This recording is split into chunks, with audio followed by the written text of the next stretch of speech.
नमस्कार। गुण रहस्य ज्योतिष केंद्र में आपका हार्दिक स्वागत है, अभिनंदन है। प्रिय बंधुओं, सर्वप्रथम आप सभी का धन्यवाद जिन्होंने कि मेरे इस YouTube चैनल को सब्सक्राइब किया, शेयर किया, इसमें अपने बहुमूल्य कमेंट छोड़े। आगे मुझे क्या करना चाहिए मैं उस पर काम भी करता हूं। आप लोगों ने जब भी मुझे एडवाइस किया, और विशेषता अब ये जो है मुझे जो है वीडियो नए सिरे से बनाना पड़ेगा।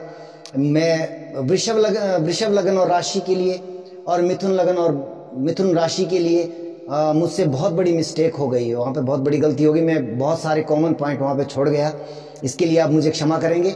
मैं नए सिरे से इस वीडियो को अपलोड कर रहा हूँ। प्रयास करूँगा पहले पुराने वाला वीडियो है मेरा अपलोड किया हुआ है, उसे मैं हटाने का सबसे पहले प्रयास करूँगा।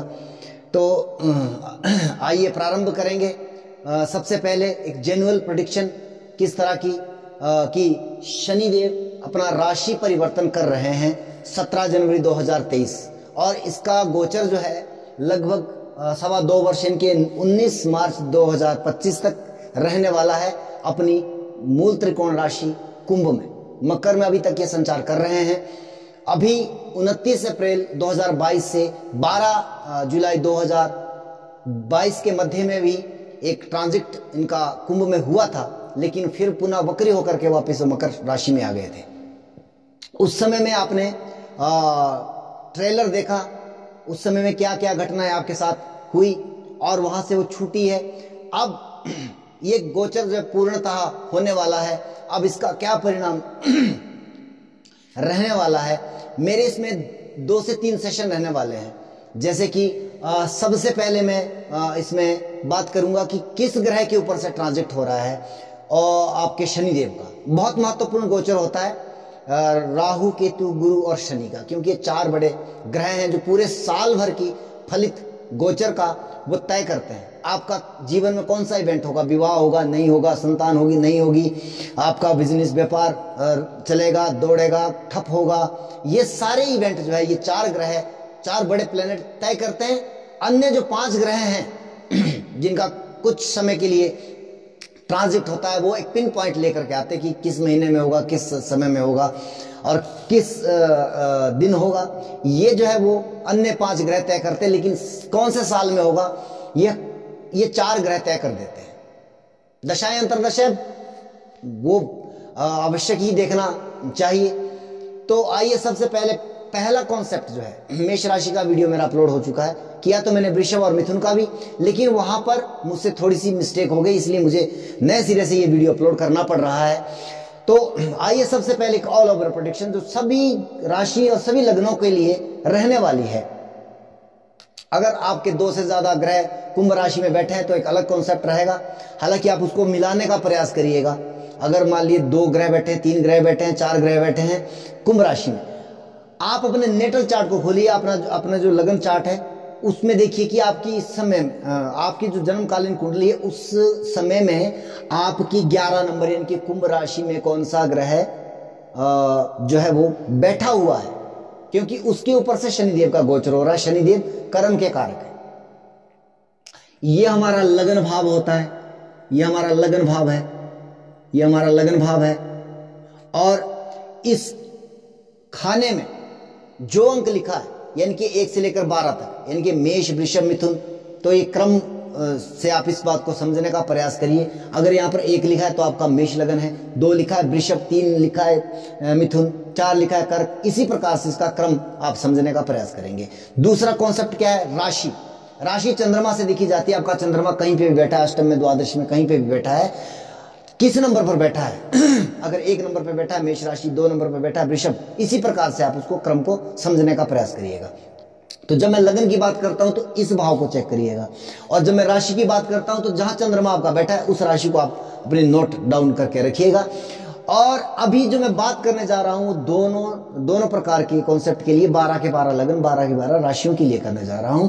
आपको नेटल चार्ट में देखना है कि आपकी कुंभ राशि किस भाव में पड़ रही है, वहां पर कौन सा ग्रह, कौन सा प्लेनेट आपका बैठा हुआ है, उसके ऊपर से शनिदेव ट्रांजिट कर रहे हैं, तो क्या परिणाम देगा। सबसे पहले सूर्य अगर आपका नेटल चार्ट में कुंभ राशि में बैठा हुआ है तो यहां पर क्या होने वाला है आपके साथ? सबसे पहले पॉजिटिव पॉइंट क्या हो सकता है कि सरकारी तंत्र से जुड़े, सरकारी नौकरी से जुड़े आप लोग हैं तो आपको यहां पर लाभ प्राप्ति की संभावनाएं अधिक मिल रही है। सरकार से जुड़ा कोई कार्य फंसा हुआ था, अब आपको प्राप्त हो रहा है। अगर आप सरकारी कॉन्ट्रैक्टर है, आपको कॉन्ट्रैक्ट मिलने की संभावना है और ये 2 वर्ष का ट्रांजेक्ट है, आप यहाँ पर अच्छा अर्न कर सकते हो। लेकिन नकारात्मक क्या रहेगा? क्योंकि सूर्य पिता का कारक है, शनि का गोचर उनके ऊपर से हो रहा है, तो पिता के स्वास्थ्य को कहीं ना कहीं समस्या दे सकता है। दूसरे में बात करेंगे चंद्रमा की। अगर चंद्रमा आपका नेटल चार्ट में यहाँ बैठा है, इनकी तब आपकी कुंभ राशि है। चंद्रमा अगर आपका यहाँ पर बैठा है कुंभ राशि में, तो ये समय हालांकि आपके लिए 7.5 वाला पीरियड है। मैंने जैसे कि मैं हमेशा कहता हूं 7.5 मतलब होता है जिम्मेवारी।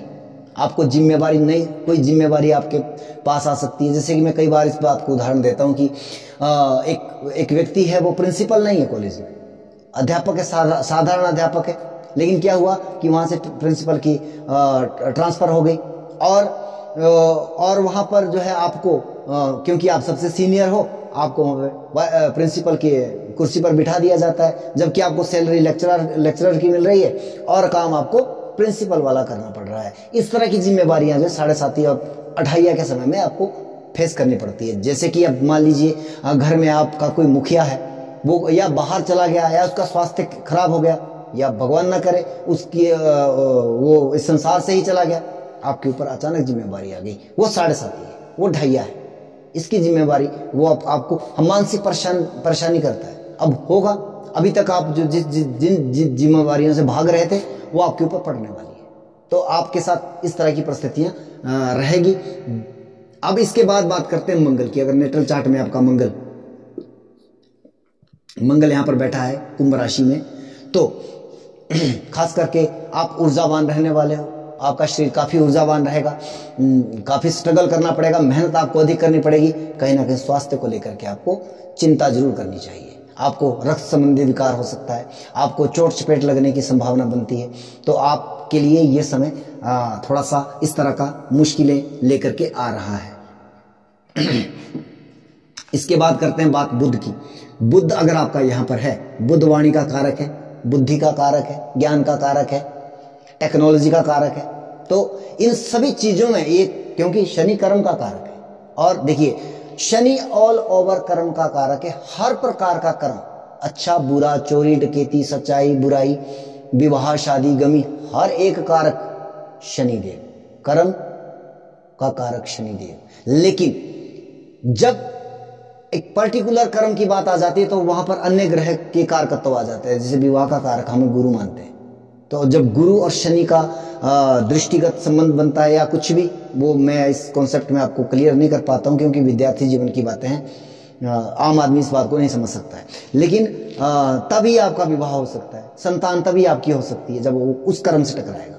ये एक फेस है। ज्योतिष का मतलब होता है योग, जुड़ना।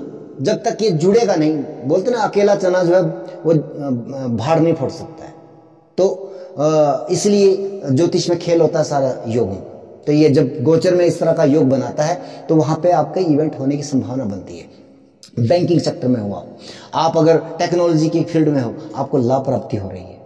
आप वाणी के कर्म में हो, आप एस्ट्रोलॉजर हो या अकाउंटेंट हो, सीए हो, तो आपके लिए यह समय बहुत बेहतर परिणाम लेकर के आ रहा है। अगर बुध देव आपके कुंभ राशि में आपके नेटल चार्ट में बैठे हुए हैं। मुझे लगता है ये पेन जो है वो ठीक ढंग से काम नहीं कर रहा है। इसके बाद बात करते हैं, बुध के बाद करते हैं गुरु की। अगर गुरु आपके नेटल चार्ट में कुंभ राशि में है, हालांकि शनि के घर में जो गुरु को अच्छा नहीं माना जाता है, लेकिन वो है तो है। शनि देव का गोचर हो रहा है, एक बहुत ही शानदार समय है, क्योंकि गुरु ऑल ओवर कर्म का कारक है, विवाह का कारक है, संतान का कारक है, धन का कारक है, भाग्य का कारक है, हर चीज का कारक है, ज्ञान का कारक है, विज्ञान का कारक है, हर चीज का कारक गुरु है। गुरु अगर आपका नेटल चार्ट में आपके 11 नंबर राशि में बैठा हुआ, मैं किसी भाव की बात नहीं कर रहा हूं, किसी इसकी बात नहीं कर रहा हूं, आप इस बात को समझिएगा। तो आपको, अगर आपका अभी तक विवाह नहीं हो रहा था, काफी समय से प्रयासरत थे, आपकी जन्मकालीन कुंडली में जो है वो इवेंट होने की संभावना है। वो जो है वो बता रही दशाएं अंतर दशाएं आपकी चल रही है उस लेवल की, विवाह होगा।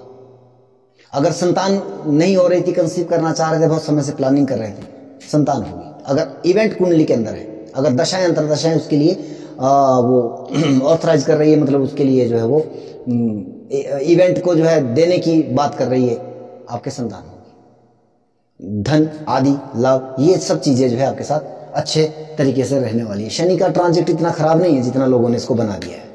इसको समझना पड़ता है पहले, फिर इसके ऊपर बात की जा सकती है। इसके बाद बात करते हैं शुक्र की। शुक्र जो है भोग विलास, लग्जरी, कार, वाहन, मकान, इन सब चीजों का कारक है शुक्र। शुक्र के ऊपर से शनि का कारक गोचर।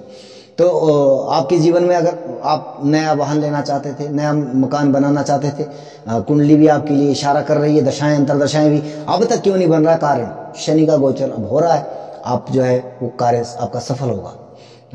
और लग्जरी आपके जीवन में आ सकती है अगर आपकी कुंडली में उस तरह की संभावनाएं हैं। बहुत सारी सुख समृद्धि, आपके धन का कारक शुक्र है, सौभाग्य का कारक शुक्र है, तो ये सब चीजों में वृद्धि आपकी होने वाली है। अब इसके बाद बात करते हैं शनि की। अगर शनि आपका नेटल चार्ट में कुंभ राशि में है, वैसे तो बहुत अच्छी स्थिति है, स्वराशिगत है, परंतु समस्या यह है कि यह 2.25 वर्ष जो कि आपने 29 अप्रैल से 12 जुलाई के मध्य में भी आपने इस फेज को देखा होगा कि आप जिस कार्य को कर रहे हैं वहां पे डिस्टर्बेशन आ गई, कोई ना कोई कंफ्यूजन हो गया, आपका मन कर रहा है कि छोड़ दिया जाए, लेकिन इतना जल्दी मत छोड़िएगा, वरना आपको नया काम मिलने में प्रॉब्लम आ जाएगी। निश्चित तौर पर आप जीवन के 30 सालों के लिए प्लानिंग करोगे यहाँ पर, और आपके लिए लाभकारी परिस्थितियां होगी, लेकिन यह परिस्थितियां और ये निर्णय आपने जब भी कोई नया काम करना है, नया व्यापार करना है, नई नौकरी के लिए अप्लाईमेंट करना है, तो आपको लगभग शनि के इस गोचर को लगभग 1 साल व्यतीत होने देना है, उसके बाद जो है आप प्रयास करिएगा, अन्यथा आपको समस्या आ जाएगी। ये 2-2.5 वर्ष आपको कार्य क्षेत्र में बाधित रहना पड़ेगा। हालांकि आप व्यवस्थित हो जाओगे, लेकिन ये लॉन्ग टर्म की बातें होती है, आप ये 2-2.5 वर्ष सरवाइव कर पाओगे, वो मुश्किल कार्य हो जाता है। इसलिए आप यहाँ पर थोड़ा सा बच करके, अब हालांकि आपको कार्य क्षेत्र में बहुत समस्या आने वाली है निश्चित तौर पर, इसमें कोई संदेह नहीं है, तो इस तरह से, लेकिन लॉन्ग टर्म के लिए आप अगर निर्णय लेंगे, सही फैसला आपने किया जो कि आप करोगे, तो आपको वो अगले 30 वर्षों के लिए वो प्लानिंग करने की आवश्यकता नहीं पड़ेगी, अगर आप सोच समझ के कोई कार्य करते हो। राहु के ऊपर से ट्रांजिट, राहु अगर आपके नेटल चार्ट में कुंभ राशि में है, समस्या आ गई, ये मार्ग परिस्थितियां निर्मित हो रही है, मार्ग परिस्थितियां निर्मित हो रही है। केतु, राहु और केतु के ऊपर से जब शनि का ट्रांजिट या शनि के ऊपर से राहु केतु का ट्रांजिट, ये बहुत ही नकारात्मक एक समस्या है। कोई ज्योतिषी आपके कह रहे होंगे कि आपके, मान लीजिए जैसे मेष राशि 11th हाउस में शनि चले गए, अब आपके लिए जीवन में बरसात होने वाली है धन की। अगर आपके वहां पर राहु केतु पड़े हैं, भैया बरसात नहीं होगी, बल्कि आपकी समस्याएं बहुत अधिक बढ़ने वाली है। राहु के ऊपर से हो रहा है, राहु क्या फैलाने का काम करता है, फैलाएगा, लालसा बढ़ाएगा, लालच देगा आपको। अब ये आप लालची प्रवृत्ति आपके अंदर आ जाएगी, आप कहीं ना कहीं ऐसा निर्णय करोगे, आप ऐसा कोई ना कोई ऐसा काम कर जाओगे शॉर्टकट से धन कमाने वाला, कि जहां आपको बहुत बड़ा नुकसान उठाना पड़ सकता है। केतु आपको मुक्ति का कारक है, चीजों को सिकुड़ने का काम करता है। आप जो काम कर रहे हो उसमें आपका मन नहीं लगने वाला है, आप उसको छोड़ने का प्रयास करोगे, नया काम में भी आपका मन नहीं लगेगा, ये भी वही परिस्थिति आ जाएगी, आप ये करेंगे वो करेंगे, पूरा समय जो है आपके लिए कंफ्यूजन वाला रहने वाला है। दशाएं अंतरदशाएं नकारात्मक है, ज्यादा खराब, लेकिन अगर दशाएं अंतरदशाएं अनुकूल है, फिर भी समस्या है। तो ये तो रहा ऑल ओवर प्रेडिक्शन। अब मैं 2 सेशन पकड़ूंगा, राशि के और गोचर के, लगन के, तो आप उसके लिए कर्क लगन के जातकों का, कर्क राशि के जातकों का, सबसे पहले राशि वाइज हम बात करेंगे। कर्क राशि आपको जिम्मेवारियां दे रहा है शनि का ये ट्रांजिट, क्योंकि वह अष्टम से गोचर कर रहा है, और यहाँ पर जो है शनि देव की अढ़ाई आपको ये रहने वाली है, और इसका ट्रेलर आपने अप्रैल टू जुलाई अवश्य देखा है कहीं ना कहीं वो चीज़ें, जैसे कि अभी इसकी मैं भी राशि की बात कर रहा हूँ, दशम भाव पर दृष्टि है, पंचम भाव पर दृष्टि, आपके द्वितीय भाव पर दृष्टि है, अष्टम में ये बैठा हुआ है। बहुत शानदार एक परिस्थितियां हैं। देखिए जैसे ढाइया, साढ़े साती, इन चीजों के लिए बहुत डराया जाता है ज्योतिष जगत में, जबकि कॉन्सेप्ट को इसको समझा नहीं जाता। शनिदेव आपके कर्म के कारक है, ऑल ओवर कर्म के कारक है भाई, उस चीज को समझिए। जब साढ़े साती ढाइया आता है व्यक्ति को, बहुत कुछ सिखा के जाता है, जीवन में बहुत कुछ सिखा के जाता है। आप अब तक जिन जिम्मेवारियों को त्याग करके भाग रहे थे, छोड़ रहे थे उन चीजों को, तो वो जिम्मेवारी अचानक आपके ऊपर आने वाली है। अब देखिए यहां पर कुटुंब परिवार की जिम्मेवारी आपकी, ससुराल पक्ष की जिम्मेवारी आपकी, संतान पक्ष की जिम्मेवारी आपकी, कर्म क्षेत्र या राजनीति, इन चीजों के लिए भी शनिदेव आपको प्रेरित कर रहा है। और देखिए आगामी 2024 में भी चुनाव है, शायद अभी जो है ये तो गुजरात और हिमाचल के तो निपट जाएंगे जब तक ये ट्रांजिट हो रहा है, या नेक्स्ट ईयर 2023 में। मुझे इतनी जानकारी नहीं है, मैं इतना ज़्यादा वो गूगल पर काम नहीं करता हूँ।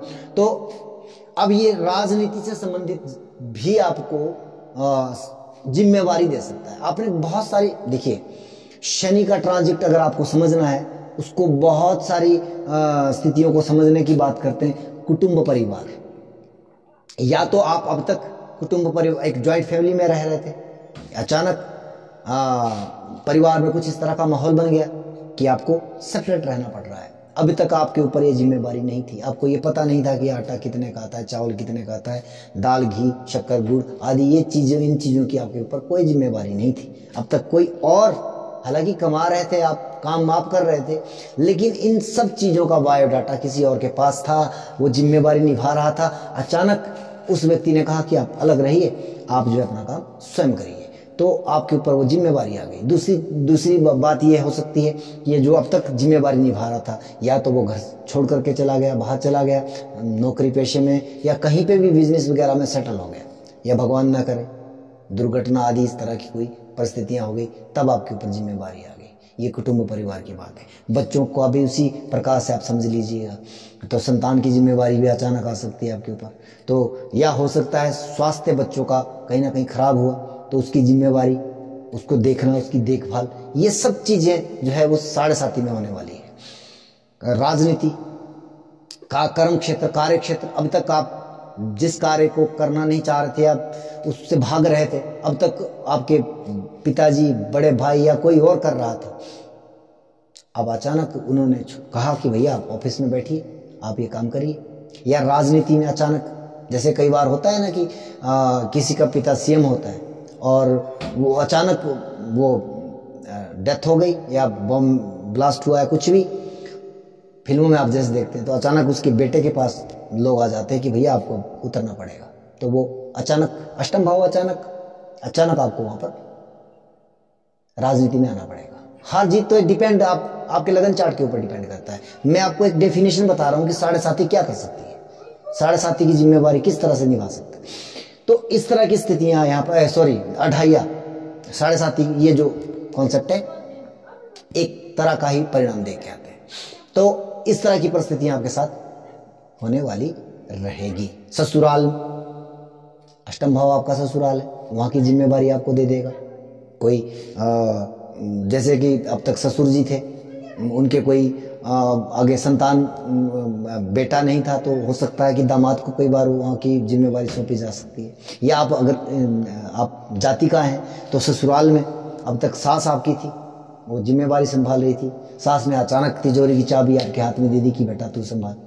तो ये साढ़े साती की डेफिनेशन है भैया। इससे ऐसा नहीं है कि भैया डरो, या इसमें वो जो पंडित लोग या कुछ लोग ज्योतिषी लोग बने फिर रहे हैं ना, वो डरा देते हैं आपको कि अब ये रत्न पहनो, अब ये पूजा करो, अब तो भैया जाने वाले आप दुनिया से। तो भाई ऐसा तो मुझे तो नहीं मालूम है, मेरे जहाँ तक मेरा ज्योतिषी ज्ञान बताता है। अच्छा, अब बात करते हैं कर्क लगन के जातकों की। लगन के लिए क्या परिस्थिति? देखिए सबसे पहले तो आपको ध्यान देना होगा अपने नेटल चार्ट के ऊपर कि ये ट्रांजिट किस तरह का हो रहा है। जैसे कि मैंने कहा कि किस ग्रह के ऊपर से हो रहा है, एक कॉन्सेप्ट। दूसरा कॉन्सेप्ट है कि किस भावेश से ये अष्टम में जा रहा है, वहां से भी आपको। अब लगन में कौन सा ग्रह बैठा है आप, तो सबसे पहले तो मैं बात करूंगा लग्नेश चंद्रमा की, बात वही सेम बस, क्योंकि तब राशि भी आपकी हो, लगन भी आपका हो। मैंने वो समझा दिया आपको। दूसरी बात सूर्य, आपका द्वितीयेश सूर्य। सूर्य यहाँ पे हम कारक की बात नहीं करेंगे, यहाँ पे भविष्य की बात करेंगे। तो दूसरे भाव का स्वामी कुटुंब परिवार में समस्या, दिक्कत, परेशानी। इसलिए नहीं कि आपके लगन से अष्टम में शनि जा रहा है, इसलिए कि आपका लगन में द्वितीयेश बैठा है, तब ये समस्या है। हर कर्क राशि के जातकों के लिए, हर कर्क लगन के जातकों के लिए एक जैसी परिस्थितियां थोड़ी भी है। तो ये परिस्थितियों को समझना पड़ेगा, क्योंकि हर एक व्यक्ति की कुंडली अलग होती है। तो द्वितीयेश कुटुंब परिवार में कोई नुकसान, समस्या, लड़ाई झगड़ा आदि, ये परिस्थितियां, धन हानि, ये समस्या हो सकती है अगर आपका कर्क में सूर्य बैठा हुआ है। इसके बाद बुध देव आपके तृतीयेश और द्वादशेश है। बुध देव ये आपके लगन में बैठे हैं, प्रॉब्लम क्या आएगी?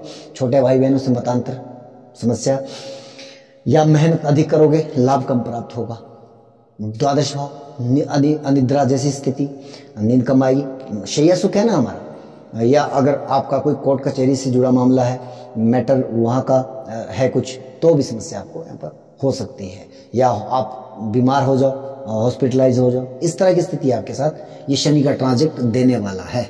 इसके बाद बात करते हैं चतुर्थेश और लाभेश शुक्र की। शुक्र आपका चतुर्थेश है, वाहन, मकान, दुकान, क्षमा कीजिएगा, वाहन, मकान और जमीन जायदाद आदि, इन सभी चीजों में परेशानी दिखाई दे रही है। वाहन सोच समझ के चलाइएगा। घर के मामले में केयर रहिएगा। हो सकता है कि आप जो है थोड़ा अगर केयरलेस रहे, आप ताला लगाना भूल के घर से चले गए विवाह शादी के फंक्शन में, पीछे आकर के चोरों ने हाथ साफ कर लिया, इस तरह की स्थितियां जो है आपको रहने वाली। लाभेश भी है आपका शुक्र, तो इसलिए धन हानि की संभावना भी यहाँ पर दिखाई दे रही है। तो आप इस तरह की परिस्थितियों को समझते हुए बात को समझिएगा। मंगल आपके पंचमेश भी, आपके दशमेश भी, ये परिस्थितियां ज्यादा नकारात्मक है। अगर मंगल आपका लगन में बैठा है, इसलिए नहीं कि वो नीच का हो गया, भैया ये तो राजी हो गया पंचमेश का लगन में आना, ये नीच ऊंच की कॉन्सेप्ट थोड़ा सा निचले लेवल की बातें हैं। पंचमेश बुद्धि, विवेक, संतान, इन सब चीजों का लॉस दिखा रहा है। विचार करके कोई कार्य करे, विचार करके 1000 बार सोचिए, तब जाके कोई ना कोई बुद्धि के द्वारा आप गलत निर्णय कर सकते हैं, जिसका लॉन्ग टर्म में आपको नुकसान उठाना पड़ सकता है। संतान के स्वास्थ्य को लेकर के सजग रहिएगा। कोई प्रॉब्लम है, थोड़ी सी प्रॉब्लम है, डॉक्टर के पास ले जाइएगा। डॉक्टर के पास, मैंने कोई मंत्र तंत्र वाली बात नहीं की है, डॉक्टर के पास जाइएगा। बात करते हैं दशमेश मंगल। तो दशमेश कर्म क्षेत्र में प्रॉब्लम, कार्य क्षेत्र में दिक्कत। अगर हाँ बाई चांस होना हो, अगर कोई राजनीति से जुड़ा है, क्योंकि दशम भाव हमारा राजनीति का भी, प्रॉब्लम दे देगा। किसी ने आपकी कुंडली से देखी, वहां पर राहुदेव गोचर कर रहे हैं कि भैया राजनीति में उतर जाओ, आप पीठ लगने वाली, तो ऐसी परिस्थितियां निर्मित करेगा। अगर आपका मंगल कहां बैठा है? आपके लगन में, कर्क लगन के जातकों की बात कर रहा हूं। इसके बाद मैं बात करूंगा देव गुरु बृहस्पति की। आपके षष्ठमेश भी है, भाग्येश भी है। रोग, ऋण, शत्रु, इन चीजों को बहुत संभल करके, अगर आप कुछ स्वास्थ्य को लेकर के समस्या है तो आप सजग रहिएगा। स्वास्थ्य खराब हो सकता है, जांच तुरंत करवाइएगा। अगर ऋण है, ऋण ना ले तो सबसे बेहतर वही है कि आप ऋण मत लीजिएगा। पिता के स्वास्थ्य को, नवमेश, पिता के स्वास्थ्य को प्रॉब्लम हो सकती है। धर्म कर्म के कामों में अड़चन आ सकती है। शत्रु अचानक बढ़ सकते हैं, प्रॉब्लम दे सकते हैं। तो इस तरह की परिस्थितियां आपके साथ रहने वाली है। इसके बाद शनिदेव, आपके शनिदेव आपके सप्तमेश भी है और आपके अष्टमेश भी है। पीड़ादायक स्थिति है। अष्टमेश से अष्टम में शनि का गोचर, ये काफी नकारात्मक परिस्थिति हो सकती है आपके लिए। दूसरी बात, सप्तमेश वैवाहिक जीवन में समस्या हो सकती है, प्रॉब्लम दे सकता है। तो इस तरह की परिस्थितियां कर्क लगन के जातकों के लिए रहने वाली है। अगर आप मेरी बात को समझ रहे हो और अप्रैल टू जुलाई आपने इस चीज को फेस कर लिया हो, थोड़ा सा ट्रेलर आपके जीवन में आया हो, कमेंट बॉक्स में अवश्य लिखें प्रॉब्लम है, क्योंकि अब की बार ये 2.25 वर्ष का गोचर होने वाला है। जय श्री राम। अंत तक आने के लिए बहुत बहुत धन्यवाद।